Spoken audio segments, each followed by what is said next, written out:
Free audio post-production by alphonic.com.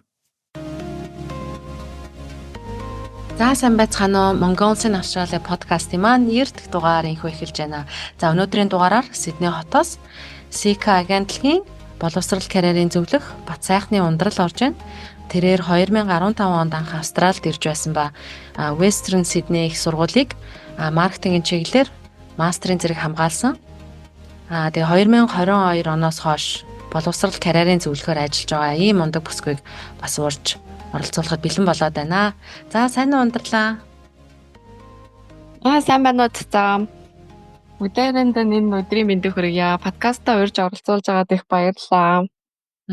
За подкаст маань бас цаг зав гаргаад орж байгаа ундралдаас маш их баярлалаа. За хоёлаа асуулт руу шууд орноо. За анх Австралид ирж исэн үеэсээ хоёлаа бас хуваалцъя. Ямар шугамаар иржээ?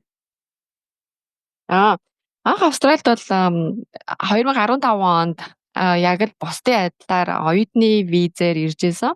Тэгээд тухайн үед болохоор мастерт сурыг гэж шийдээд тэгээд хайшаа сурах вэ гэж зөндөө олон улс орн судалж байгаад ер нь хамгийн Австралид нь илүү их таалагдаад Австралид тэр дундаа Western Sydney University-д илүү их таалагдаад тэгээ ямар ч байсан мастера хамгаалчаад буцаад Монголд очиод карьер үргэлжлүүлээд ажиллана гэж боддоо анх 2015 онд иржсэн юм байна. Тэгээд тэрнээс хойш зөндөө их юм болсон, өөрчлөгдсөн. Тэгээ одоо хүртэл Австралид байж байна. Одоо атгаар нөгөө энэ ажиллаараа дамжуулаад шинээр ирж байгаа хүмүүст өшөө дээрээс нь Австралид очроо олох гэж байгаа, ялангуяа визэн дээр очроо олох гэж байгаа хүмүүстэй туслаад ажил мэргэжлийн хувьд зөвлөгөө өгөөд ажиллаж байна. Ямар гоё юм. Тэгээ одоо ямар бодолтой байна? Юу н буцъя гэж боддөг юм уу? Яг одоо гэх юм бол ойрын 5-аас 8 жилдээ бол буцах бодол арай байхгүй байгаа. Тэгээд 5-аас 8 жилийн дараа болохоор нөхцөл байдал хэр байх нь уу? Өшөө дээрээс нь Австралид ч бай, Монголд ч бай. Тэгээ би өөрөө тухайн үед ямар зорилготой байх нь тэрнээс л хамаараа шийдэх байх та. Яг ойрын 5-аас 8 жилдээ бол энэ ч амьдрах төлөвлөгөөтэй байгаа. Тэгээд одоо хийж байгаа ажлаа илүү өргөжүүлээд илүү олон хүмүүст хүрээд тэгж ажиллах төлөвлөгөөтэй байгаад байна. Манай ундрал маань бас 2 хүүхэдтэй. Тэгээ нөхөртөөгөө Сидней хотод бас амьдарч байгаа. Тэгээд 5-аас 8 жил гэхэд ер нь бол хүүхдүүд маань бас нэлээд сургууль соёлдоо баг нь ороод том нь төгсөөд тэгээд тиймэрхүү байдалтай байх нь байна тий. Нөгөө гэр бүлтэй болоод тэгээд дээрэс нь 2 хүүхэдтэй байхаар чи эн чинь нөгөө зөвхөн миний төлөвлөгөө юу байлаа би амьдралд яах гэж байгаа ялаа гэдэг би чухалч гэсэн тэгээ босод гэр бүлийн гишүүд яг бас юу хүсэж байгаа ялаа эднэр яах вэлээ гэдгийг харгалзан үзээд тэгээд нэг 5-аас 8 жилийн дараа ч юм гээд нэг төлөвлөгөө өөрчлөгдөх байх л та.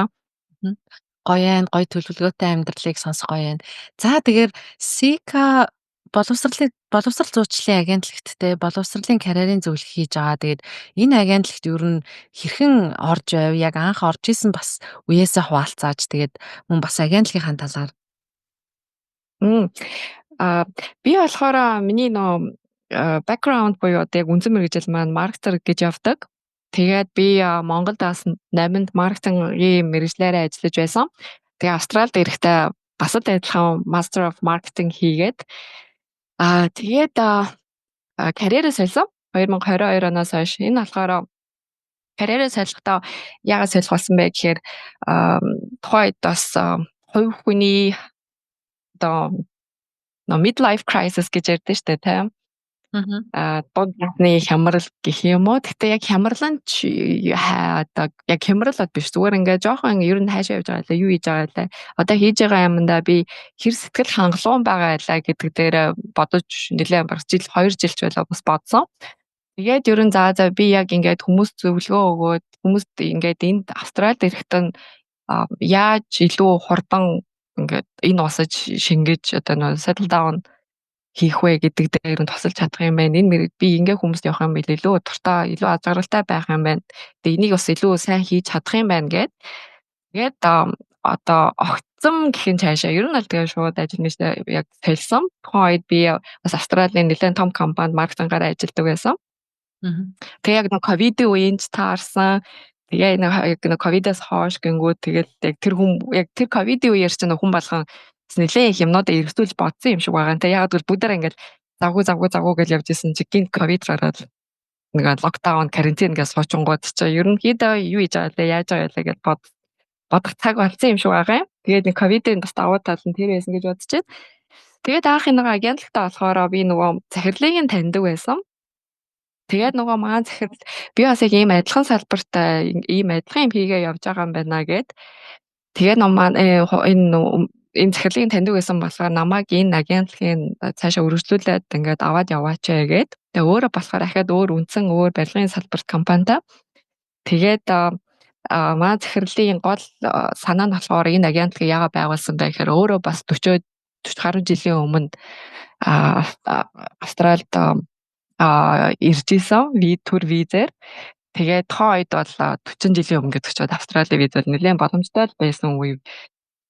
Тэгээд өөрөө нөгөө гадны migrant гадны хүн байх гэдэг мэдж байгаа болохоос энэ ч зөндөө олон хүмүүсийг нөгөө өөрийнхөө тэр барилгын компанид ажилд аваад харахаар оюутан хүмүүс нэлээд их ингээд мэдээлэл тотмог байд юм байна. Тэгээд дээрээс нь нөгөө зөвлөгөө өгөх тийм боловсролын төв энтрүүд нэлээд ингээд хомс юм шиг өөртөө нь харагдаад тэгээд за би бас бизнесээ бүр ингээд одоо барилгын бизнесээс тийм үү тэнгууд буцаад боловсролын бизнес гингүүд маш дуртай ингээд дишнээ хөрөнгө оруулалт хийгээд энэ бизнесийг үүсгээд явсан. Тэгээд бид хоёр нөгөө би сахилын таньдаг байсан болохоор надад санал тавиад тэгээд би энэ агентлагт ороод ажиллаж байна.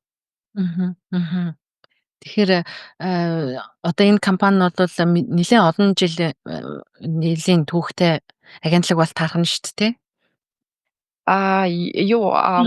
Маад нөгөө захирлын үндсэн барилгын бизнес нь болохоор бараг 15 жил болцсон.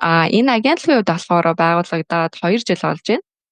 Тэгээд шинэхэн. Тэгээд 2 жил тэг ер нь хайрцангуй шинэхэн. Гэхдээ ингээд бидний ажиллаж байгаа салбар зах зээл болохоор Вьетнам, Филиппин, Монгол. Тэгээд одоо болохоор бас Хятад. Тэгээд Орос хэлтэй улс орнууд гэдэг одоо Казахстан, Кыргызстан энэ улсуудтай бас зах зээл рүү ингээд орж ажиллаж эхэлж байгаа. Тэгээд манай хуульчнаар болохоор бас эндхийн Австрали хүмүүс байдаг. Тэгээ яг агентлаг нь өөрөө харьцангуй 2 жил шинэ гэж байгаа боловч ажиллаж байгаа хуульчнуур нь тэгээд зөвлөгөө өгж байгаа хүмүүс нь бол бараг 5-аас 15 20 за тэр нэг хуульч маань бараг 20 жилийн туршлагатай ийм хүмүүс ард нь ажиллаж байгаа юм. Тийм ээ тий. Тэгэхээр нэлээд ер нь том өргөн хүрээгээр олон орны оюутнуудыг бас хамарсан бас агентлаг байх нь штэ. Тэгэхээр саяхан Сиднейт бас монголчуудын бас тий туршлага хуваалцах өдрлөг нь болсон. Тэр бас нэлээд амжилттай болноос. Тэрнийхээ талаар аялаас тавч хүмүүстэй бас мдээгүй хүмүүстэй бас хэлж өгвөл. Тий. Манай агентлаг нь болохоор ингээд зөндөө олон газар бизнесээ өргөжүүлээд явж байгаа. Тэгээ одоогийн байдлаар болохоор яг доктортой 3 зах зээл дээр ажиллаж байгаа. Тэгээд би болохоор ийшээ орж ирснээр Монголыг хариуцаад ажиллаж байгаа. За тэгээд Монголыг хариуцаад ажиллаж байхдаа хил дотор байгаа хүмүүстэй илүү визний зөвлөгөө гэхээсээ илүү ерөнхийдөө энд амьдарж гин.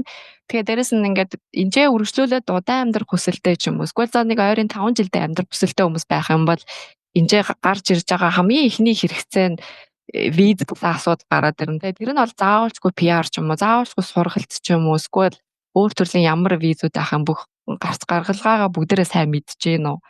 Виз гэдэг чинь одоо зүгээр л жижиг цаасны процесс энэ Австрали улсад амьдрахад нэг юмний процесс биш болохоос биш бүр нэг тийм амар хэцүү үйл ажиллагаа биш шүү дээ. Зүгээр л чи энэ улсад амьдармаар байвал ямар ч гэсэн визтэй байх хэрэгтэй. Гэхдээ виз нь одоо ямар виз авах уу гэдгээс хүмүүс нөө тэрнийхээ сайн мэдж гин үү гэдэг зорилгоор Монгол дахь Сидней дэх монголчуудын туршлага гэдэг өдрөлөг зохион байгуулсан. Энэ дээр болохоор хамгийн гол нь өмнөд ирсэн хүмүүсээ тэр хүмүүсийн туршлагыг одоо ингээд харьцангуй шинээр ис одоо сүүлийн 2-3 жил ч юм уу. За юу нэг ковидоос хойш ирсэн хүмүүстэй ингээд хуваалцъя. Тэр хүмүүсийн туршлага нь юу байсан бэ? Одоо жишээлбэл дөнгөж шинээр ирсэн хүмүүст яг юун дээр анхаарвал Австрали улсад илүү хурдан эдээшээд илүү хурдан ингээд амжилттай ажил мэргэжлийн хувьд явах боломжтой юм бэ гэдгийг өдөрлөг хийсэн. Тэгээд өдөрлөгөө болохоор зөвхөн манай Sika агентлаг биш нөө onboarder application-тэй хамтраад хийсэн. аппликейшнийхантай. Тэгээд бид нар ер нь бол арилцаагаар нэг максимум 50 хүнд хийсэн нэг тийм зорилттой байсан. Тэгээд 50 хүн маань бол бүр дүүрээд тэгээд экстра нөгөө нэмэлт билетүүд гаргаад тэднэрээ нас дүүрээд зөндөө олон хүмүүс хүрэлцэж ирээд тэгээд өмнө нь Австрали баг 10 гаруй жилийн өмнө ирсэн хүмүүс маань өөрийнхөө туршлагаас хуваалцаад хамгийн гол нь одоо жишээл хилээ яг яаж сурсан.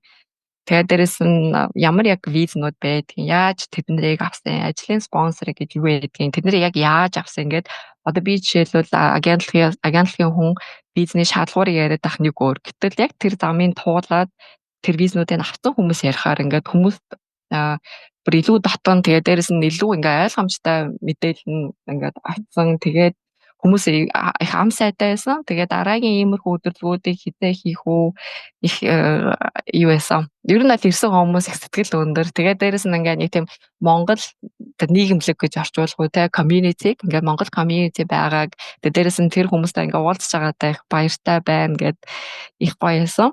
Тэгээд дээрэс нь шүүд нөгөө нэг MS Cafe гэд Монгол хоолны газар гоё catering хуушуур хийж өгөөд тэг хүмүүс бүр гоё хуушуур хийсэн ч бүр айгу яах шүү гэлээ. Happy яах шүү гэлээ.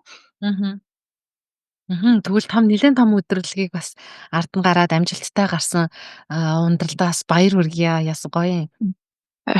Их баярлаа. Тэгээд би ганцаараа хийгээгүй надад зөндөө хүмүүс тусалсан. Ялангуяа нөгөө манай спикерүүд байсан. Тэгээ onboarder application-ийнхэн тэгээд манай агентлаг бас хэдэн оюутнууд маань хурж ирж волонтер хийсэн. Тэгээд энэ подкастыг сонсч байвал бүгдэнд нь ахиад зөндөө их маш их баярлалаа гэж хэлье. Тийм байна. Ер нь тэгээд яг л яг чиний хэлснээр за энд 10 жил 20 жил амьдарч байгаа хүмүүсийн туршлагыг сонсноо гэдэг чинь тэгээ ямар ч зүйлээс илүү маш үнэтэй зүйл байгаад байгаа байхгүй юу. Тэгэхээр яг одоо миний подкастинг хийж байгаа бас л нэг үндэс нь бас яг л энэ утгатай.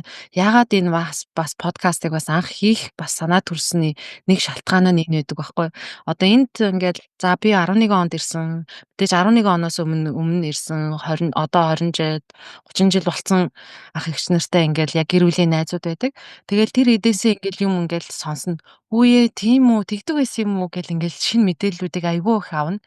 Тэгээд яагаад би энийг ганцаараа сонсоод байгаа юм бэ? Яагаад би энийг ганцаараа сонсоод байгаа юм бэ? Энийг хүмүүст хүргэхээсээ яагаад тэр би өөрөө нөгөө тийм мэдээлэлээр аягүй дутаж явж агаад нөгөө туршлагатай хүмүүстэйгээ уулзаад өдөр болгон уулзах болгондоо загтаа өдөр болгон уулзах яг уулзах болгондоо тэдрээс ингээд аягүй шинэ мэдээлэл аваад аягүй их гоё мэдээлэлээр хангагддаг байсан учраас тэрийг ганцаараа сонсхийг хүсээгүй хүмүүстэй хүргэх үүднээ подкаст хийя. Яагаад энэ туршлагатай хүмүүсийг подкастт оруулаад олон хүнд хүргэж болохгүй гэж гисэн бас нэг шалтгаанаар бас подкаст хийдэг. Тэгэхээр яг саяны тэр шалтгаан чинь сая бас яригдлаа л да. Тэгэхээр айгүй гой сонсогдож.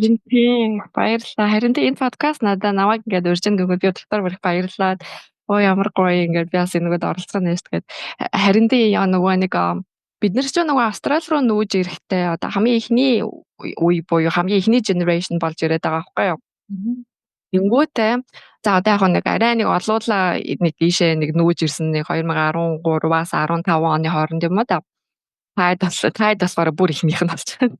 Тэгээ нөгөө нэг хамгийн ихний generation ч юм болохоор ямар ч мэдээлэл авахгүй, ямар ч ингээд танилын хүрээ, ямар ч ингээд нэг тийм тослолцоо дэмжлэг бол байхгүй штэ. Яг үнэ. Тэгээд хамгийн ихний generation одоо ихэнхтэй ингээд манай одоо золиос гэхин цаашаа тэ нэг ингээд болцоод байгаа байхгүй юу. Тэгвэл бусад нэг харин тийм бусад нөгөө нэг одоо улс орнуудыг харангуй тэд нар чинь ингээд ийш жишээ нүүгээс сурцсан ч юм уу бүр ингээд өмнө нь зөндөө ийш жишээ нүүжсэн. Одоо ядчил Австралийн хувьд ингээд энэ зөндөө их байдаг хятад энэ төвүүд Непалууд ч юм уу тэд нар одоо баг 3 дахь 4 дахь generation дээр явж байгаа. Тэгээд тэднийг ингээд харангууд маш хурдан визац зохицуулцдаг, маш хурд ажиллаач зохицуулцдаг. Яг юун дээр ингээд харангууд ч ерөөсөө мэдээлэл авахгүй. Тэд нар агентлууд нь сайн хилээд өгч чинь тэдний ингээд төрүүлээд ирсэн ах эгч одоо хамаатасаад найз нөхдүүд нь ч байж байгаа. Тэгээд ингээд хурд ажилд ороод хурд визэнд аятайхан визэнд олцдог. Яг аятайхан виз гэдэг нь болохоор ажиллах хэрэгтэй. Дээрэс нь хүүхдүүдийн сургалтын төлбөр ч юм уу те нэг хөнгөлөлт урамш юунуудаа визнүүд байгаа штэ. Арай нэг амьдрахад хэлбэр олоод эхэлдэг. Тэгээд нөө босож generation-уудаас харахаар ингээд ийм хурдан урд явчихад байгаа. Тэнгүүд бид нар монголчууд яагаад дуудах хэвтэй? Яагаад заавалчгүй ингээд 2 3 4 дахь generation дээр ирж иж юм болох хэвтэй? Эхний generation-гээс гис суралцаа авчил та. Тэгсэн одоо би тийм зорилттой байдаг. Манай захирал тийм зорилттой. Тэгээд манай агентлагийн яг суурь юу тийм болохоор тэгээд тэрний нэг хэлбэр нь болохоор ингээд саяны ивентээр гарч ирж байгаа. Юм дээ. Тэ жоо хадгараа явсан. Ер нь л тэгээд би болохоор өөр тийм байна. Би болохоор яг өөрөө бодохдоо бид нар ингээд Монголоосоо нүүж ирж байгаа. За яг Австралид ингээд одоо бидгүй 10 жил. За нэг битгэл 10 жил амьдарсан байна те. 15 онд иржсэн гэхээр 25. Тэгээд дахиад цаашдаа ингээд 5-аас 8 жил амьдрна гэхээр чинь би одоо энэ баргалжил нөө эд хийж бүтээх насны маань дийлэн хувь нэг Австралид өнгөрөх гээд байгаа байхгүй юу? Тэгэхээр ингээд их орноосоо холч гисэн бид нар ингээ энэ ч бас нэг жижигхэн Монгол гэдэг юмыг үүсгэж байна. Тэгээ жижигхэн Монгол гэдэг юмыг үүсгэхдээ анханаас нь ингээд гоё би биндээ хурдан тусалж дэмждэг нэг тийм би ингээд хурдан би нэг уудан татаа авчдаг team community үүсгэж чадах юм бол бид нэр одоо энэ амьдарж байгаа өсөж байгаа хүүхдүүд маань ч гэсэн илүү хэрэгтэй авах гэж бодож байна. Би биндээ төвшгтэй team community үүсгэж чинь тэгээд одоо нэг ярьдэн шүү дээ Америкийн монголчууд, Европын монголчууд, Солонгосын монголчууд гэдэг нэг тийм одоо ойлголтууд бий болоод байгаа те. Яг тэрэндээ адилхан Австралийн монголчууд гэдэг бас ямар монголчууд үүсэх хэвээр гэдэгтээ энэ ч амьдарж байгаа хүн болгол жоохон хувь нэмрээ оруулчвал вау Монгол ингээд Австралийн монголчууд шиг тийм гоё ялаа гэд одоо бусад улс орнд ярьдаг юм уу. Тийм болоосаа гэж яг нэг хувийн бас нэг жижигхан мөрөөдтэй тийм. Тэгээд одоо жишээлбэл миний ажил шөө дээрээс нь миний эргэн тойрны бүх хүмүүсийн ажил нь бүтээ явах юм бол одоо ядчил бид хэдийн визний гаралт сайн болно гэж бодож байна. Яг үнэ. Тэгэхээр иймэрхүү өдрөлгүүдээ маш сайн ойр орхон хугацаанд хийж байгаарай. Тэгэхээр айгүй их хүмүүс маань дутагдаж тий байдаг байгаа байхгүй. Тэгэхээр энэ өдрөлгөө ийм гоё өдрөлгүүдээ яг ингээд face to face тий яг ингээд бичлсэн ийм гоё өдрөлгийг явуулж байгаа. Онлайнаар ч биш яг ингээд бичлсэн ийм гоё өдрөлгүүдийг зохион байгуулж байгаарай гэж хүсье. За тэгнэ баярлалаа. Ер нь ойр ойрхон зохион байгуулах бодно. Тэгээд хүмүүс өдрөлгт ирэхээр ингээд энэ ч харьцангуй нэг найз нөхөд хамаатах садан байхгүй одоо байдаг дөнгөж анх ирэхээр тий. Тэгээ яг тийм байхгүй жоохон ганцаарцсан байд юм билээ манайхан. Бишнэрж байгаа хүмүүс. Тэнгүүд ингээ өдрөлг төрж ирэнгүүд ядчил тэр тэнчэнээс хүн амттай найз олдог юм уу тий. Тэгээд бас тийм байлээ. Бас тийм нөгөө нэг агуу талууд гарч ирж байлаа өдрөлгийн дараа зүгээр харахад. Тэгэл байх уу. За тийм байна. За тэгэхээр ер нь за одоо ингээ агентлагт ингээд зөвлөхөөр ажиллаж байгаа хүний хувьд ер нь ихэнхдээ хүмүүс маань ер нь одоогийн байдлаар ер нь ямар виз их мэдүүлж байна? Ер нь сургалтаар байна уу? Аяллаас сургалт болгож байна уу? Яг ямар виз их илүү мэдүүлж байна? Тэрэн дээр ямар төрлийн виз гэхээсээ илүү би зүгээр дотроо нэг ажигласан юм нь болохоор ковидын дараа ковидын өмнө ер нь ингээд хүмүүс ямар зорилготой ирж гин гэдэг нь жоо өөрчлөгдсөн юм уу гэж би харсан. Тэр нь болохоор ковидын өмнө жишээлбэл хүмүүс за ерөнхийдөө нэг сурчаад тэгээд буцаад Монгол руугаа явъя. За нэг 2 3 жил энэ амьдарчаад сурчаад ч юм уу тэгээд бас нэг мэргэжлээр 2 3 жил ажиллаж аваад буцаад Монгол руу явъя гэдэг бодолтой байсан бол ковидын дараа ихэнх хүмүүс дийлэнх нь баг шахуу ингээд яаж Австралид амьдрах уу? Гэр бүлээр яаж очиод шууд ингээд оршин суух уу? гэдэг басан байна. Тэнгүүд ингээд нөгөө нэг хүмүүс яаж байгаа байхгүй нөгөө нэг байнга оршин суухын визний шаардлага бол өндөр те Австралийн хувьд бол тэгээ бидний хувьд болохоор хамгийн боломжтой виз нь бол нэг бол аялал нэг бол сургалт. За тэгээд өнгөрсөн жилээ давхуулаад аяллаар ирсэн хүмүүс хил дотроос сургалт руу мэдүүлж болохоо байсан. Тийм болохоор хөвчлээ одоо Монголд байгаа хүмүүс ямар визээр ирэх боломжтой вэ гэхээр сургалтын виз болчиход байгаа юм. Аяллаар бол бас ирж болно. Мэдээж ирж болно. Гэхдээ аяллаар хурж ирчээд сургалт гэвэл тэр бол хил дотроос өгөх боломжгүй байсан.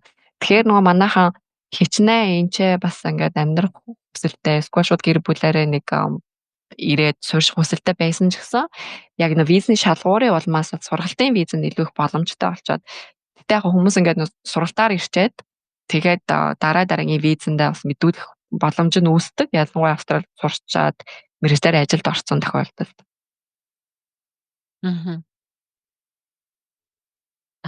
Тийм байна тий. Тэгэхээр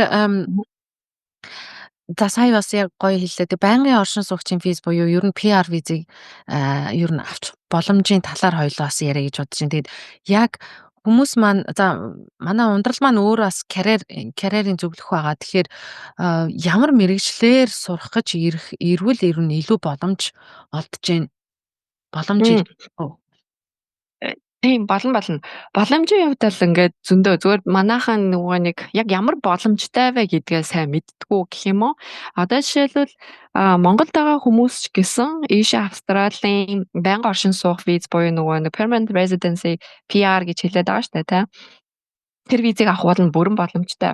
Гэхдээ яг яаж авдаг процесс нь сайн мэдгүй. За зүгээр ингээд наазахын шалгуур нь хэлэх юм бол англи хэлний оноотой байх хэрэгтэй. Одоо наазахын эхлэх шалгуур нь англи хэл байх хэрэгтэй, ажлын туршлага байх хэрэгтэй. Тэгээд нас нь болж бол одоо ер нь бол 45-аас доош тагшаалтай. Гэхдээ яг процесс эхлүүлсээр гингүүд ядаж нэг 40 дотор ч юм уу насных байх юм бол одоо нэг хамгийн наазахын шаардлага нь хангаж гин гэж хараад байгаа байхгүй юу. Тэгээд байнгын оршин суухын давуу тал нь юу юм бэ? Энэ визийн давуу тал нь юу юм бэ гэхээр Австралид хурж ирээд бүтэн цагаар ажиллах боломжтой, одоо бүх төрлийн ажиллаа хийх боломжтой. Тэгээд дээрэс нь эрүүл мэндийн даатгалт нь хамрагдана. Хүүхдүүдтэй байх юм бол хүүхдийн хувьд сургуулийн төлбөр өнгөө болно. Улсын сургуулийн хувьд гэсэн үг шүү дээ. Тэгээд цэцэрлэг байх юм бол нөгөө та хэдийн жилийн орлогоос хамаарат бас хөнгөлөлт үзүүлнэ гэдэг. Ерөнхийдөө яг л иргэдэн ямар шүү одоо ямар халамж яг ямар эрхтэй байдгүй тэгж амьдрна гэсэн үг. Тэгээд дээрэс нь нөгөө иргэдээс ялгахдах юм нь бараг сонгуул өгөхгүй юм да. Тэгээ бусдаар бол ер нь бараг л иргэдтэй найдлаа. Тэгээд ямар мэрэгжил гэж нь Австралийн хувьд болохоор нөгөө нэг эрэлттэй мэрэгжил гэж одоо орчуулад байгаа. Тэр нь skilled occupation-ыг эрэлттэй мэрэгжил гэх юм бол одоо юу байж болно? Нэлээ одоо энэ өнгөрсөн жил тэрний өмнөх жилээс ч одоо ингээ барилгын салбарын мэрэгжлүүд илүү их ингээ эрэлттэй болж байгаа. Тэрэн дурандаа болохоор манайхан мужаан байж болж байна, бэлтаа байж болж байна. Өшөө өмнө нь болохоор ингээ тогоочийн мэрэгжил энэ төр бас байдаг. Бас одоо ч гэсэн байгаа л да. Гэхдээ яг бас барилгын салбарт нэлээд төрүүлж байна. Өшөө дээрээс нь багш нар байж болж байна. Багш нарын хувьд бол англи хэл маш өндөр авах хэрэгтэй. Шинэ настай хүмүүсийн асаргаа бас байж болж байна. Совилогч гэсэн үг. Совилогчудаас дахиад англи хэл өндөр авах хэрэгтэй. Нэг иймэрхүү 3 төрлийн мэрэгжлүүд одоо барилгын сургуулийн боловсролын багш нар тэгээд эрүүл мэнд гэх юм бол хөгшүүн настай хүмүүсийн асаргаа яг тэр энийг салбарын хэдэн 3 салбарын мэрэгжил нэлээд эргэлттэй болж байна. Гэхдээ бусад одоо төрлийн мэрэгжил байх юм бол жишээлбэл IT байх юм бол бас эргэлттэй хэвээрээ тэгээд гадны хэлийн гаднаасаа бас виз авч болно. Гэхдээ энийг ингээд одоо подкастаар ярих юм бол нэлээд удаа юм болох гэдэг байна. Тэгэхээр энийг тухайд манай пэйжээр ч юм ороод ч юм уу эсвэл одоо бидний вебсайтуудаар ороод ч юм уу харж боломжтой. Тэгээ би хүүхдүүдэд ер нь юуг зөвлөдөг вэ гэхээр одоо хүүхдүүд гэхээр дөнгөж 10 жилээ төгсөж байгаа хүүхдүүдэд болж өгвөл ингээд энийг нь дээшээ ингээд зөндөө төлбөр төлөөд ирэх гэж байгаа бол нэлээд нарийн мэрэгчлэрээ сураачаа гэж илүү хүсдэг. Тэгээд энэ чинь зөвхөн нөгөө Австралийн визний шалгууртаа биш. Өшөө дээрээс нь одоо яг дэлхийн нийтээр бид нөгөө нэг AI artificial intelligence гэдэг юмыг ингээд хэрэглээд дөнгөж бидний амьдралд нэвтрээд хэдэн жил хойно 2-3 жил болж эхэлж байна шүү дээ. Массаараа нэвтрээд. Тэнгүүд энэ AI гэдэг зүйл одоо байгаа traditional одоо байгаа мэрэгжлүүдийг хэр өөрчлөхийн өөр ямар шинэ мэрэгжлүүд гарч идэх гэдгийг одоо ингээд таамаг маягаар л зөндөө хүмүүс ярьж байгаа боловч яг 5 жилийн дараа мэрэгжлүүд яаж өөрчлөгдсөн байхыг хэн ч хэлж мэдэхгүй шүү дээ. Тэгэхээр энэ дээр ерөнхийдөө энийг бас тооцоолоод тэгээд мэрэгжлээ сонгож байгаа яг 10 жилийн хүүхдүүд ах юм бол аль болох нарийн мэрэгчлэр одоо жишээл инженер ах юм уу, эсвэл физикч, химч, эсвэл бүр ангаахын чиглэлээр ингээд ийм нэлээд нарийн мэрэгчлэр сураачаа гэж би хүүхдүүдээс хүсдэг. Одоо бизнесийн салбар ч юм уу, эсвэл менежментийн салбар гэх юм бол одоо ажлын туршлагатай. Тэгээд дээрэс нь удирдлагын түвшинд ажиллаж байгаа хүмүүс л биш бол энэ мэрэгчлээс ерөнхийдөө татгал заачаал гэж би хүүхдүүдэд хэлдэг байхгүй юу? Тийм байна. Тэгэхээр нөгөө нэг яг виз биш. Өшөө ингээд тэр мэрэгчлээ чи ингээд ойрын 10-аас бараг 20 жил байх болохоор нэлээд нарийн мэрэгчл сонгоочаа. Тэгээ эрэлттэй мэрэгчлүүдээ өгөх юм бол тэд нар байна. Барилгын, тэгээ боловсролын ангаахын салбар байна. Тийм ээ те. Тэгэхээр бас юмнууд бас өөрчлөгдөөл ах шиг бас нэг child care гэдээ бас байж исэн. Тэр маань ерөнхийдөө нэг яахгүй ах шиг шүү дээ те. Байна уу? Child care байгаа. Child care бол байгаа. Энд чинь бол бас нэлээд ингээд одоо тэрний болохоор би нөгөө хил дотор байгаа хүмүүс илүү боломжтой байна уу гэж хараад байгаа. Яг л энэгээр сурсан. Өшөө дээрээс нь энэгээр ажиллаж байвал. Яг үнэ.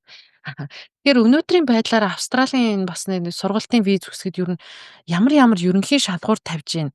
Тэгэхээр бас юм өөрчлөгдөж байгаа хэл та. Тэгээд яг одоогийн яг шалгуур ерөнхий шалгуур нь юу гэж тавигдж байна? Яг Монголоо сонсож байгаа, наашаа ирэхийг зорих гэж байгаа хүмүүстэй хэлэхэд.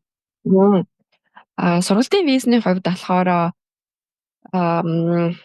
одоо эдгээр чинь нөгөө нэг 22 он, 23 оноос хойш ч юм уу визийг нэлээд чангалаад сургалтын визний хувьд л нэлээд чангалаад за тэр чангална гэдэг нь юу гэсэн үг вэ гэхээр одоо нөгөө нэг улс орнуудыг эдгээр чинь 3 зэрэглэлд хуваадаг те.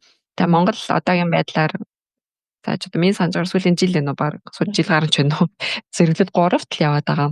1 2 3 гэж байгаа. Тэгээ манай хамгийн доор нь 3-т байгаа. За 3 дугаар зэрэглэл гэдэг нь юу гэсэн үг вэ гэхээр нэлээд их бичиг баримт шаардна гэсэн үг. Нэлээд их бичиг баримтуудыг үзүүлэх хэрэгтэй болно.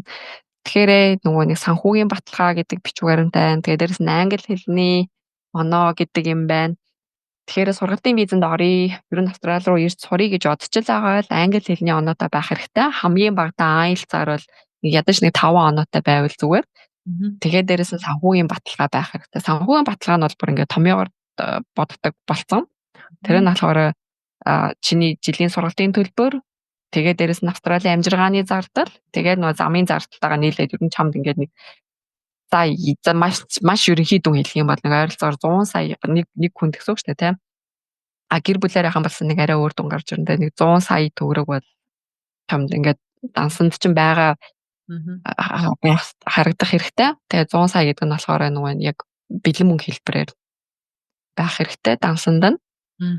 Одоо ямар нэг үйл хөдлөгч юм уу эсвэл хөдлөх хөрөнгөөр биш яг л нөгөө нэг хадгаламж эсвэл ерөнхийдөө хурдан нөгөө нэг кэш бол хувирах гэсэн үг шүү дээ. За одоо зарим нь болохоор юу үзүүлж болтой.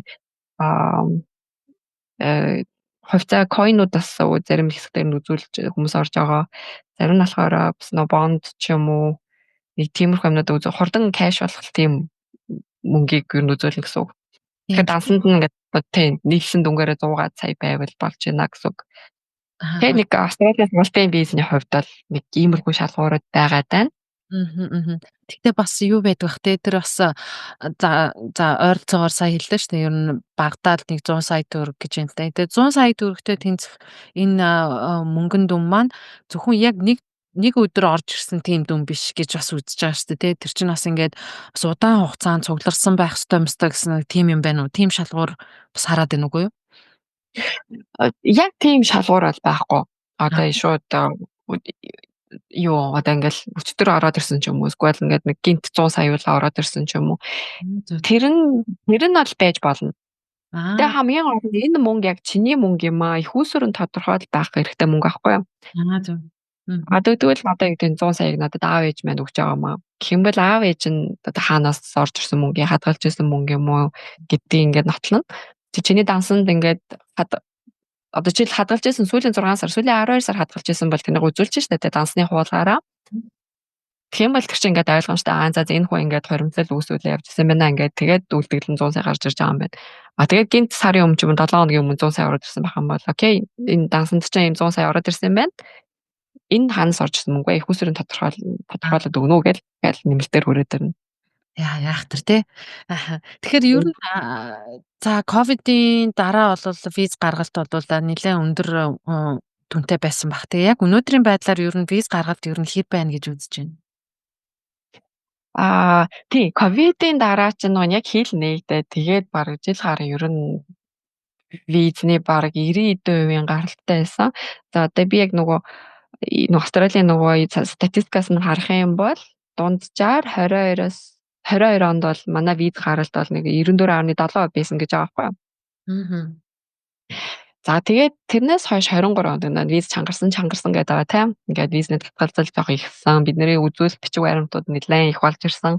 Тэгээ 23 онд болохоор 74.2% бол буурж ирсэн дунджаар. Энд болохоор нөгөө аялын сургалтын визнууд нь тэгээд энэ гэр бүлийнхэн дагалдан сургалт гэхэр чин дотроо нөгөө мастрын нөгөө хэлний бэлтгэл нөгөө коллежийн нөгөө гээд бүгдээрээ ороод энэ дундаж дүнгээр ярьж байгаа гэсэн үг. Тэгээд яг тэр дундаа болохоор 24 оных нь болохоор бүр 67.8 болоод буурсан. Чангараал энэ тийм. Тийм. Тэгээд 67.8 гэдэг чинь одоо баг 3 өний нэг нь ингээ бизнес татгалзал авч яах гэсэн үг тийм. Нэг тийм болж ирж байгаа. Тэгээд тэр дундаа болохоор нэг одоо жишээлбэл сертификат 3-4 диплом энэ төр ингээд сурах чаа коллежийн визнүүд бол бүр ингээд 61% руу орж ирсэн. Багасаад. Тийм багасаад. Тэр ингээд дунд нь авч үзэх юм бол за тэнгууд хэлний бэлтгэл болохоор бүр 42.8 болж ирсэн гэдэг ч юм уу. Нэлээд багассан яг тэ дундчлаа 67 гэж байгаа болохоос биш. Дунд нь яг мастрын илүү байна уу хэлний бэлтгэл нь бүр ингээд хэцүү болсон байна уу гэдэг. Дүнгийн харах юм бол жоохон өөрөөр. Тэгээ ишээ дээрээс нь Австралийн хил дотроос мэдүүлсэн виз үү, хилийн гаднаас мэдүүлсэн виз үү гэдгээс хамаарат хувь нь дэш доош хэлбэлзэн. Гэхдээ дунджаар бол ингээ 24 оны байдлаар 67.8 болсон байгаа байхгүй. Яа, нэлээл чангарч шүү ер нь бол чангаж орно л тоо. Тэгээд сая бас бүр илүү чангарч байгаа шүү. Тэгээ одоо нэрээ бас сонгуул болох гэж байгаа. Тэрүүгээрээ бас жоохон өөрчлөлт орох нь уу? Харин тийм нөгөө сонгуулнаас болох гэж байгаа тийм 5 сард. Тэгээд нөгөө одоо жишээлбэл манайх нөгөө нэг арчилсан ардын нам гээд байдагтай адилхан энэ ч нөгөө Liberal Party гэж байгаа. Тэгээд дээрээс нь Labour Party гэж нөгөө хоёр одоо за би бол өднийх улс төр бол нэг сонирхтгүй гэхдээ ямар ч гэсэн эднийд бол ийм хоёр наманд байгаа. Тэгээд хоёулаа юу ярьж байна гэхээр хоёулаа л ингээд гадаад орны хүмүүсийн орд хэлээр орж байгаа тог буурал ингээд байгаа байхгүй одоо нөө NATO versus migration буурал ингээд байгаа. За тэгээд нөгөө одоо ирэх ярьж байгаа нь болохоор хин бааштай Labour байгаа тийм. Одоо нь болохоор Labour байгаа тийм. Тэр болохоор нөгөө 23 оны сүүлээр юу үзүүлж байсан нөө migration strategy гэдэг нэг үзүүлж байсан. Тэр нь болохоор ингээд дараагийн ирэх жилүүдэд нөгөө цагаачтынхаа тог буурал ингээд ярьж байсан. Тэнгүүд одоо нөгөө өрсөлдөгч либерал нь болохоор бас цагаачтын тоог ер нь буурал ингээд ярьж байгаа. За тэгээд нөгөө нэг цагаачтын тоо гэдэгт яг юу ороод байна гэхээр PR виз авч байгаа хүмүүс, гадаа оюутны визтэй хүмүүс, бас төр ажлын визтэй хүмүүс ерөнхийдөө ингээд ийм төр болон байнга орсон офистэй хүмүүсийн нийт тоогоо хэлээд байгаа байхгүй юу. Тэд нар бол ингээ хоёр тал нь хоёулаа л ерөнхийдөө буурал ингэж яриад байгаа.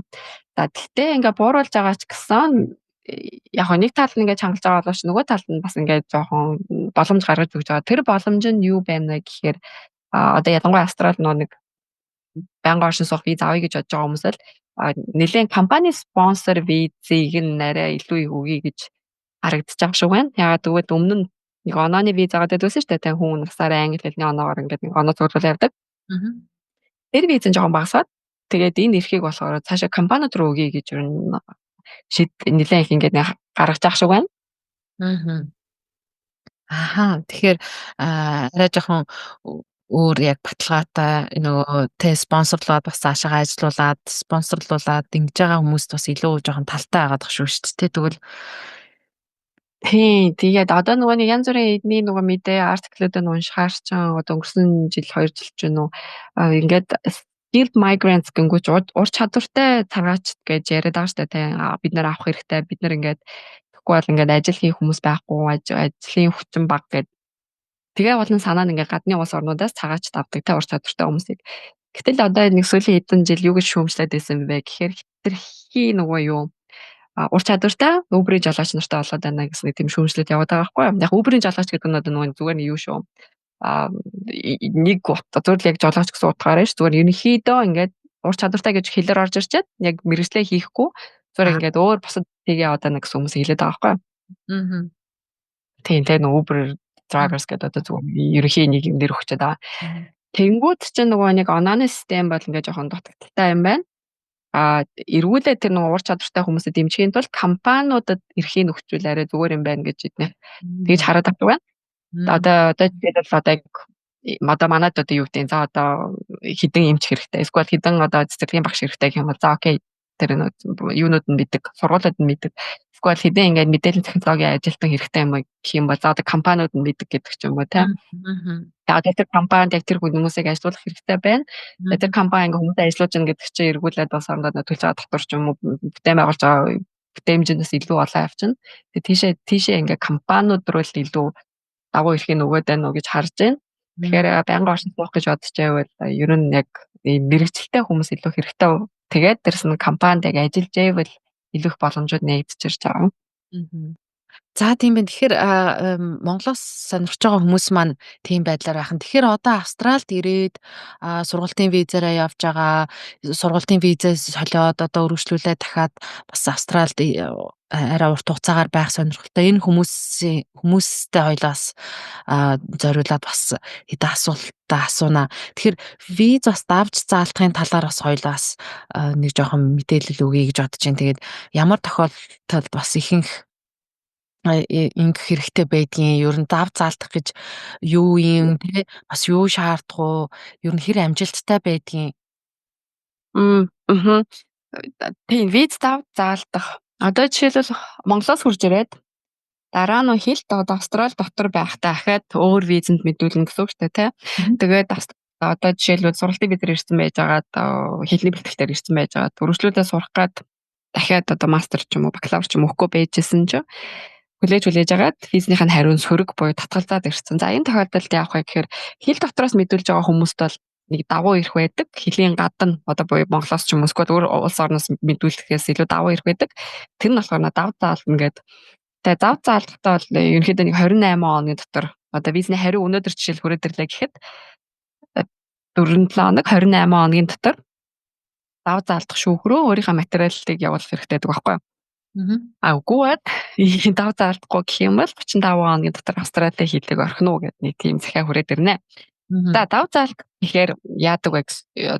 За тэр нь болохоор одоо нөгөө нэг визний хариутай санал нийлэхгүй байна. Би одоо үргэлжлүүл сурах гэж байсан. Тэгсэн чи яагаад миний виз татгалзаж байгаа. Би эндээ санал нийлэхгүй байна гэж цаашаа одоо маш ерөнхийд нийлэх юм бол ингээд application буюу ART Administrative Review Tribunal гэдэг газар руу материалаа өгч гэнэ гэсэн үг. За тийшээ ингээд материалаа явуулангууд тэр газар бичиг баримтыг авч үзээд тэгээ ер нь ингээд нэг шийднэ гэсэн үг. Одоо энэ нөгөө нэг immigration одоо элчин виз олгохдоо тэр энд хүнд визийн буруу гэсэн визний хариу өгөхдөө зөв гэсэн байна уу буруу гэсэн байна гэдэг шийднэ гэсэн үг байхгүй. Тэгээд одоо тэр байгууллагаас элчингээс харьяат бус хамааралгүй гэсэн өөр газар шийдэж гэнэ гэсэн үг. За тэгээд тэр газар нь болохоор одоогийн байдлаар нэг жил гарны дараа нэг хариу өгөөд байна. Одоо нэг шийдүүлж байгаа хугацаа нь жоох удаан байна гэсэн үг. За тэгээд ямар материал бүрдүүлдэг вэ гэх юм бол одоо жишээл оюутны визэнд өгчээсэн мэдүүлээд татгалзал авсан бол одоо оюутны визэнд өгчээсэн материалуудаа бэлдэн. Тэгээд дээрэс нэг тайлбар захиа бичнэ. Тэгээд татгалзсан захиагаа бичнэ. Нэг тиймэрхүү бичиг баримтууд нь байна. За тэгээд татгалзаад тэгээд мэдүүлчихэд байж байтал дахиад нэмэлтээр материал асууж болно. Одоо юу гэдэг яг ахаа сургуулийн тодорхойлолтой эсвэл ахаа санхүүгийн баталгаагаа эсвэл одоо бүр ингээд гэр бүлийн байдлаач гэдэг юм ингээ янз янзын нэмэлт материалууд асууж болно. Тэгээд дээрээс нь нөгөө нэг сонсол буюу hearing бас байж болно. За тэр нь болохоор одоо хвчлэн онлайнаар явж байна. За одоо виз татгалзсан хүн маань байж байтал нөгөө заалтгын шүүхээс за одоо 2-3 сарын дараа ингээд сонсголч болох нь шүү ингээд нэг линк явуулна. Тэр линкээр онлайнаар оролцсон. Тэгээд нөгөө дав заалтгын талаас нэг хүн байна. Татгалзал авсан оюутан маань. Тэгээд агентлаг хуульчаар дамжуулж байгаа юм бол ингээд хуульцаа 3 ингээд онлайнаар уулзаад ярина гэсэн үг. За тэгээд нэг тэр хэрэг болсны дараа бол тэгэл одоо 2-3 цаг дотор бол тэгээд визний хариуг авчиж байгаа. За ялах магадлал хэр байд юм бэ гэсэн. Тэгвэл ялах магадлал бол айгүй өндөр. Ялангуяа сургалт руу мэдүүлээд татгалзал авсан байж байгаа хүмүүс бол ер нь бол ялах магадлал их өндөр. Яагаад гэвэл сургуультаа явж байгаа хичээлээ хийгээ явж байгаа би даалтуудаа шалалтуудаа өгөө явж байгаа. Тэгээд дээрэс нь одоо Монгол руу буцаа явах уу гэдэг юмнуудаа харуулаад дав заалтах юу бол магадлал бол маш өндөр. Дээр бол харьцангуй ер нь амжилттай авна шүү дав заалтчаад. Тэгэхээр танаа агентлагийн хувьд бас нэлээд бас амжилттай бас дав заалтаа амжилттай авч чадсан бас кейсүүд их байдаг юм байлээ шүү дээ тий. Тэгэхээр их Тийм тий. би Манай дээр бол давцаа алдсан юунууд л байгаа. Юу жоохон удаан процесстай болохоор нөгөө одоо жишээлбэл 2023 онд дав заалцсан хүмүүсийн хариу одоо л баг ингээд технээсээ гараад виза аваа явж байгаа байхгүй юу? Тэгэхээр бүр нэлээд удаан процесстай байгаа. 2 жил хорог болоод энэ уу яаж чинь тий. Тийм тэр чинь нөгөө яг яаж чаа ингээд дав заалтчихж байгаа. За тэгээд дунд нь ингээд нөгөө нэмэлт бичвэрээр засууж байгаа. За тэгээд бэжэд дахиад нөгөө сонсгол гэж тавуулчихж байгаа. Тэгээд нөгөө сонсголын дараа нөгөө нэг цаашаа бичвэрнүүд нь дав заалтгаа ялангууд цаашаа на immigration руу бичвэрд нь явчихж байгаа. За тэгээд immigration за дав заалт дээр ялцсан юм чинь визэнд буцаа өгчдөг байхгүй юу? Визэнд татгацал авсан байжснаа их буцаа виза авчихна гэсэн үг. Тийм нэлээд удаан процесс. Тийм.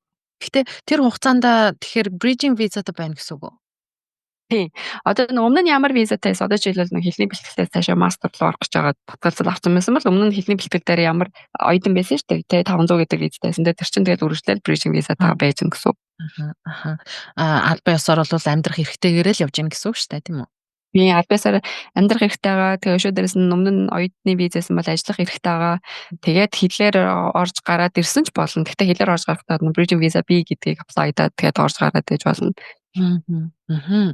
За тийм байдаг бахан. Тэгэхээр өнөөдрийн подкаст айгүй гоё болж байна. Тэгээд бас хүмүүс маань тэ сонсож байгаа сонсогч нар маань бас хэрэгтэй мэдээлүүдээ эндээс бас тэ маш их хэрэгтэй мэдээлүүдээ авч байгаа гэж айгүй найдаж байна. Тэгээд би маш их бас баяртай байна. Айгүй өгөөчтэй подкаст болж байна гэж бас дүгнээд явж байна. Бодос болдог байгаа би тэр бас яриа үргэлжилж байна. За тэгэхээр манайхан ер нь виз мэдүүлэхдээ яг юун дээр илүү их алдаа гаргаад байна. Бас тий одоо зөвлөх хүний хувьд бас за монголчууд манай жоохон тэрэн дээр ингээ алдаад ишүү гэх юм байна уу? За тэгвэл хэл дотроос хэлийн гаднаас гэсэн хоёр хувааж байна. Хэлийн гаднаас гэх юм бол манайхан нөгөө яах гээд одоо шууд өмнө нь одоо нөгөө нэг ингээл хэлний оноогүй ч юм уу ингээл шууд сургалтын виз рүү оръё гэж тэгдэг байсан бол одоо би болохоор ерөөсөө үгүй англи хэлнийхээ оноог аваа. Англи хэлээ сайжруулчихаа бүр оноондоо ч юм англи хэлээ сайжруулчихаа. Тэгээд ядаж нэг ингээд нэг IELTS-аар ч юм 5 оноо. За PT гэсэн шалгалтаас байж болно. Гэхдээ IELTS-аар ингээд байх юм бол ядаж 5 оноотой хам бол нэг хэлний бэлтгэл нэг богинохон хугацаанд нэг төвшин ч юм уу багтаад тэгээд цаашаа нь үргэлжлүүлээ бакалавр мастер гэж суралт. Ингээд сургалтын визэнд орсон дээрээ тэгээд дараа нь ингээд орчих юм бол Монголд одоо жишээл хэлээ сайжруулах нь бол хамаагүй үр дүнтэй, дээрэс нь хамаагүй мөнгөний хувьд ч гэсэн илүү одоо хям гэх юм уу илүү их одоо нөгөө төлж байгаа төлбөртөө илүү үйлчлэг авах боломжтой. Яа тэгвэл Монголд ч бид нэр одоо жишээлбэл одоо монголчуудын хвчлээ ингээл рент төлөхгүй те. Бусад ингээд Монгол тэр хажуугаар нэг амьдрал нь ингээд тогтцмаар штэ те. Тэнгүүд нэг хажуугаар нэг зөвхөн нэг англи хэлээ сураад хичээгээ явчихад бол илүү их боломжтой байгаа байхгүй юу? Тэнгүүд нөө манайхан ч англи хэл сурахгүй зүгээр шууд ингээд явчаа. Зүгээр ингээд хэлний бэлтгэлтэй ч юм уу явчаа гэдэг. Тэгээд англи хэлээ сураад ирчих юм бол амьдрахад хамаагүй амар болно те. Тэрнийг бас би хэлдэг. Тэгээд тэгээд дээрээс нь санхүүгийн баталгаагаа бас нэлээд сайн бэлтэж байгаад орох хэрэгтэй гэдэг. Санхүүгийн баталгаа болохоор түрүүн хэлчихсэн. Ер нь нэг ойролцоогоор ядаж нэг сургалтаар орж ирэх гэж байгаа бол ядаж нэг 100 сая төгрөг байх хэрэгтэй. Гэхдээ нэг хүн болгоны кейсээс хамаарат өөр дүн гарч ирнэ. Гэхдээ ер нь дунджаар хэлэх юм бол нэг 100 сая хэрэгтэй. Тэгээ нэг англи хэл санхүүгийн баталгаа энэ хоёр бол нэлээд чухал бичиг баримтууд. Эднийгээ сайн бэлж байгаад ороорой гэж хэлдэг. За тэгээд дээрэс нь англи хэлээс сурчих юм бол өшөө дээрэс нь амьдрахад ч гэсэн хамаагүй амар болно шүү дээ. Хичээлээ хийгээд ч гэсэн хамаагүй амар болно. Одоо Монгол бид нэр монгол хэл байхгүй байсан бол амьдрахад ямар хэцүү ах вэ? Анхан шатны монгол юм бол те. Яг тэрнтэй адилхан эргүүлээд австрал бид нар яг тийм. За хэл дотор байгаа хүмүүс юун дээр анхаарах вэ гэхээр хэл дотор байгаа хүмүүс одоо цаашдаа яг PR руу явж гин үү? Эсвэл зөв энэ 2-3 жил амьдрах чаад босгож гин үү гэдгээс хамаарат нэг арай жоохон ялгаатай хувилбар гарч ирнэ. За яг PR явах гэж байгаа хүмүүс байх юм бол нөгөө өмнөх ажил мэргэжилтэйгээ хэр холбоотой явж гин гэд одоо нэг хэж виз мэдүүлэх гэдэг бол тэрнийг анхаарах хэрэгтэй.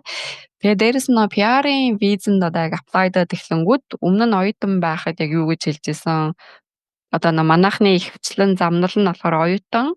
Тэгээд нэг дунд нь нөгөө төр ажиллах виз буюу 485 тэгээд тэнцэнээс ажлын ч юм уу эсвэл одоо сайшин нөө PR онооны ч юм уу ингээд виз явж байгаа штэ. Тэгээд нөө ихвчлэн замнал нь тийм байдаг болохоор би тэрэн дээр ярьж байгаа шүү. Тэрнээс бол ингээд бас өөр ингээд замнал байна та. Тэгээд нөө оюутны визэн дээр өгч материалууд маань одоо дараагийн бүр одоо 4-5 жилийн дараа ч юм уу PR 7-8 жилийн дараа ч юм уу PR визэн дээр нь бас гарч ирэх асуугдах болохоор тэрний уялдаа холбоогоо сайн санаж агаарэ гэж бас хэлмээр байна. Ийм ээ те та тэгэхээр ер нь олон ч бараг энэ Австралид амьдарч байгаа хүмүүс маань бас саяны бас хариулт айгүй хэрэгтэй хариулт байна гэж үзэж юм. Тэгээд ер нь ундралтай маань ер нь холбоо байраарай манайхан. Тэгээ одоо энэ бүгдийг бол зүгээр битээр одоо тэг подкастны за нэг 40-оос нэг цагийн хугацаанд л ингээд товчхон яриад байгаа боловч мэдээж ундралтай маань холбоо яриад сонсож байгаа та бүхэн маань бас холбогдоод илүү дэлгэрэнгүй яг өөрийнхөө кейс дээр өөрийнхөө нөхцөлд тааруулсан зөвлөгөөгөө яг аваад яваарай. Ундрал маань одоо л ерөнхий юм яриад явж байгаа шүү. Ерөнхий зөвлөгөө өгж байгаа. Тэгэхээр энэ их мэдлэгтэй манай зөвлөхөөс маань бас ингээд холбогдож та бүхэн манаас бас үйлчлэгээ аваарай гэж бас энэ дээр би яг аюу хэлмээр байна. Баярлалаа. Тийм баярлалаа. Тэгээд мэдээж хүн болгоны одоо нөгөө нэг ажлын ч юм уу эсвэл англи хэлний төвшин тэгээд дээрээс нь санхүүгийн бололцоог бүгдээр өөр байгаа. Тэгээд дээрээс нь Австрали руу ирэх гээд байгаа зорилго ч гэсэн өөр байгаа. Тийм болохоор одоо заавалчгүй манахаас ч юм уу заавалчгүй надаас биш. Ер нь ингээд нэг мэргэжлийн газартаа нуулзаад тэгээд өндөө мэдээлэл авчих юм бол ядчил хүн болго надад яг ямар шиг боломж байгаа юм бэ гэдгээ ингээ өргөнөөр нь харна гэсэн үг байхгүй юу. Тэгэхгүй ингээл нэг л би сургалтаар явах стайлтай ойлголттой байх юм бол ингээ сургалтын талаар мэдлэгтэй байна гэсэн үг шүү дээ. Ингээд хүн Австрали руу явна гэдэг чинь одоо нэлээд том шийдвэр тийм үү. Тэгэхээр ерөнхийдөө ингээд хүн болгонд яг ямар боломж байгаа бүдийг ингээд дэлгэж тавьж байгаа. За би энийг сонгоё гэх юм бол тэр хүнд ч гэсэн дараа нь илүү амар байх гэж бодож байна. Тэгэхээр танай агентлыг ер нь хэдэн хүний сургалт бол аяллаа виз бас амжилттай гаргаж өгч ирсэн бэ? Манай яг агентлагийн хувьд гэх юм бол зөндөө. Тэгээд би босод хүмүүсийн дур нарийн тоог нь сайн мэдэхгүй байна. Бид нэр одоо 15-20 жилийн өмнө хүүхдтэй хүмүүс бол бүр одоо бүр хэдэн мянгаар нь ярих байлгүй да. Миний хувьд болохоор би 22 оноос хойш бүр ингээд энд нөгөө маркетингаар ажиллаж байгаа. Тэгээд карьераа солисон та. Тэгээд тэрнээс хойш болохоор би яг за нэг ерөнхий тоо одоо би нэг тийм өөрөө статистик бол гаргаагүй зүгээр ингээд бодоод үзэхээр 500 гаруй хүнд бол ингээд болсон байгаахгүй Австралид ирэхэд нь. Ямар гоё тэгээд сайхан ямар ч монголчуудтай бас хүмүүс яг нэг сайхан орны бас хаалгыг нь бас нээж өгөөд бас ирээдүйн амьдралд нь бас гэрэл хийгээ өгж байгаа ундралдаа маш их баярлалаа. 500 гарan гэдэг чинь өстө айгүй олон хүнд тусалсан байна. Маш их баярлалаа. Тэр хүмүүсийн өмнөөс бас баярлалаа гэж хэлье. Зөндөө их баярлалаа. Тэгээд тэр хүмүүст ингээд хүн болгонтэй ингээд уулзаад зөвлөгөө өгөө. Тэгээд дараа нь ингээд нөгөө хүмүүс маань хамгийн гол нь хурж ирээд зөвхөн виза авахтай биш те хамгийн гол нь хурж ирээд ингээд хөлөө олоо. Тэгээд дээрэс нь одоо манайхан ихвчлэн гэр бүлээрээ байдаг. Тэгээд тэнгууд маань эхлээс нь ингээд аав ээж эхнэр нөхөр хоёр гэсэн үг шүү дээ хурж ирээд ингээд хөлөө олцоод хэдэн сарын дараа ингээд за одоо би хүүхдтэйгээ виза мэдүүлээ хүүхдээ авчираа гэд. Тэгээд хүүхд нь хурж ирээд ингээд нэг бүтэн гэр бүл ингээд энэ ч ингээд сууршаад амьдрахыг харах бүр тэр ингээд хамгийн гоё байдаг.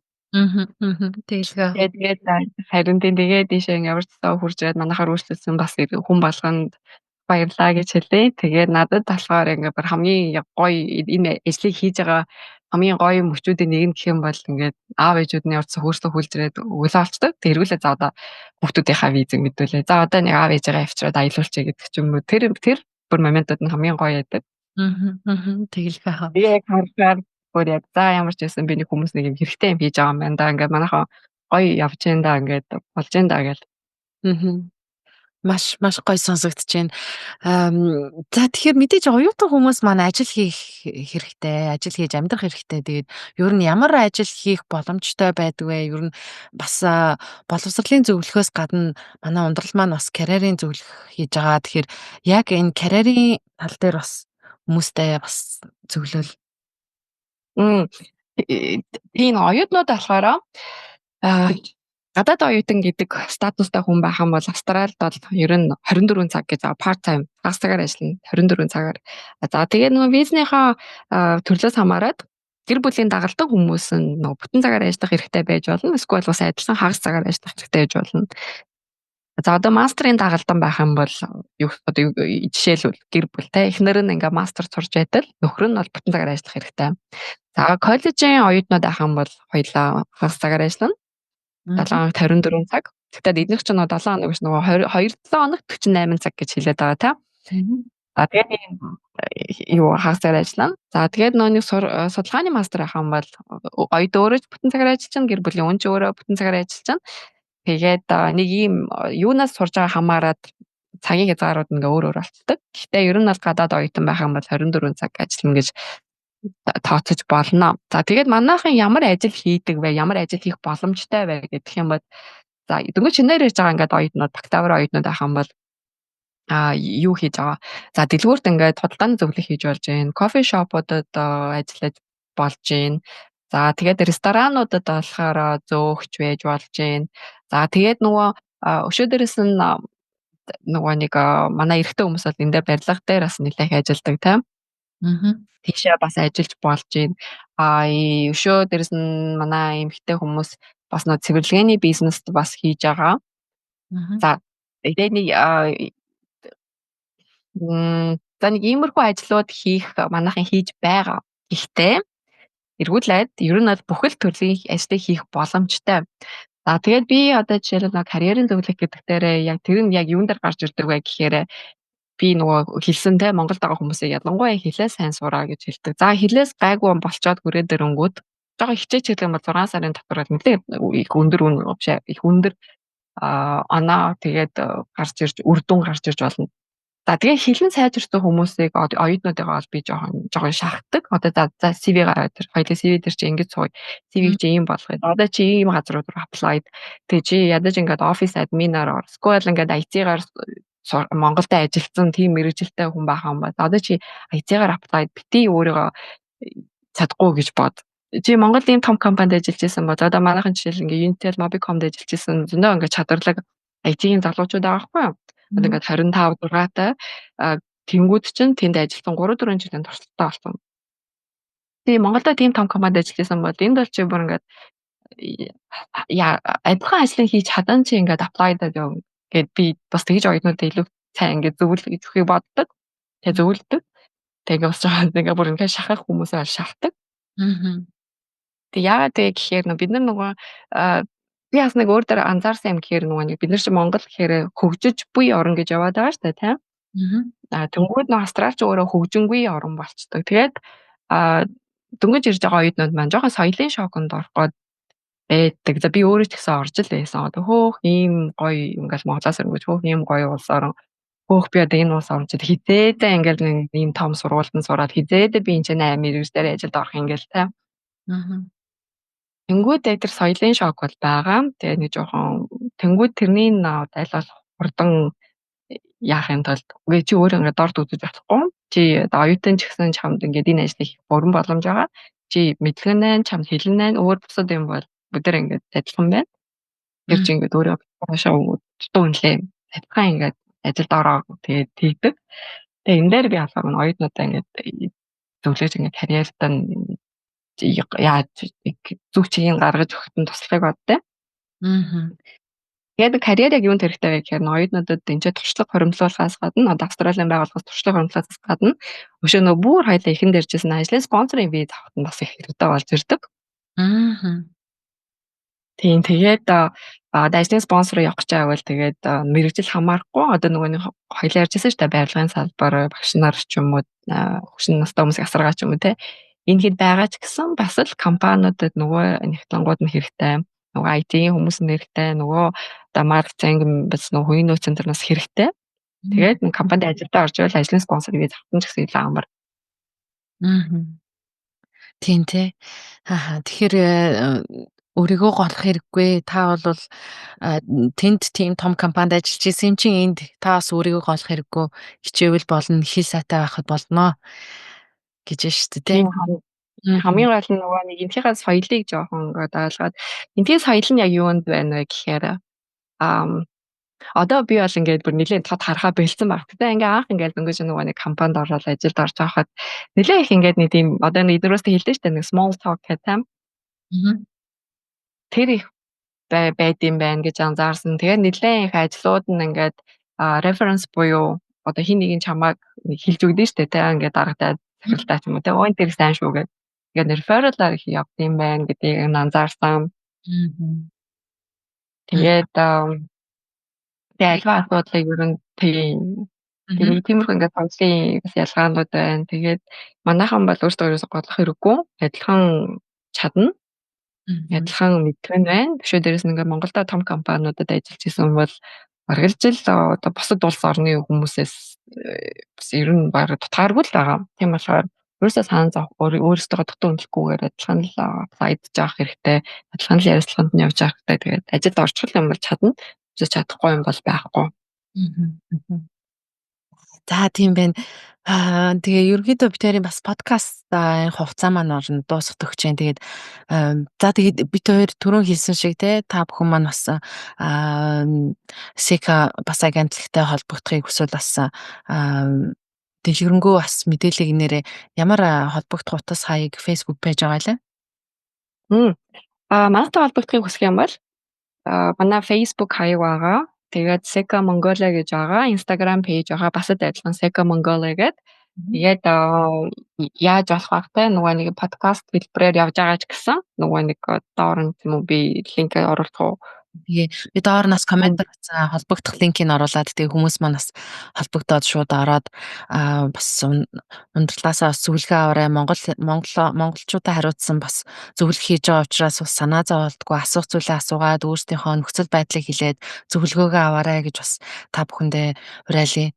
За тэгээд өнөөдөр бас подкаст нь маань орсон ундралдаа маш их баярлалаа. Бас нэлээд удаан бас подкастын маань бас цагаа зарцуулсанд баярлалаа. Тэгээ бас хоёр хүүхдүүд нас хүлээж байгаа. Тэгээд бид хоёр бас өнөөдөр зойны орой хийж байгаа. Амралтын өдрийнхөө бас цагаас бас зарцуулсанд ундралдаа дахиад баярлалаа гэж хэлье. Подкастнда урьж ориулсанд их маш их баярлалаа. Тэгээд нөгөө подкастыг би бас өмнө нь зөндөө харж исэн, өмнө орж исэн зочдыг сонсч исэн. Тэгээд зөндөө хэрэгтэй одоо яг л надтай адилхан ингээд анх энэчээ ирж байгаа хүмүүстэй одоо дээрэс нь бас энэчээ амьдарч байгаа хүмүүстэй ер нь ингээд хурдан ажил мэргэжилтэй гоё төвшил гаргахад нь хурдан ингээд мэдээлэлээс хэлцээд явчих гэсэн үзэл бодолтой тэрэнд нэг баярлж байна.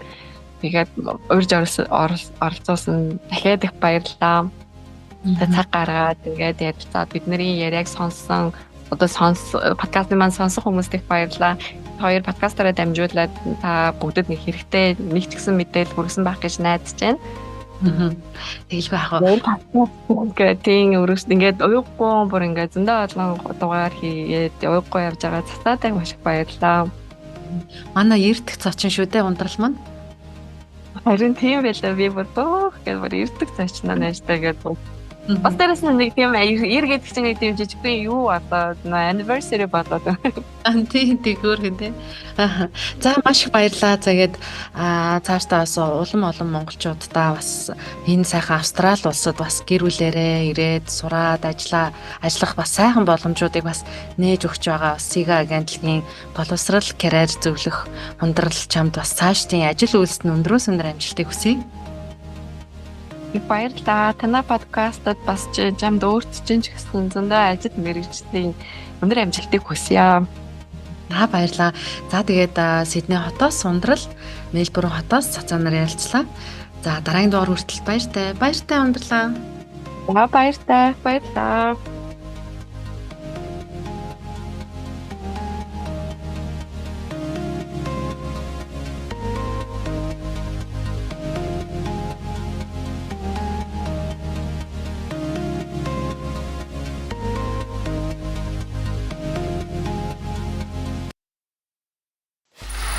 Free audio post-production by alphonic.com.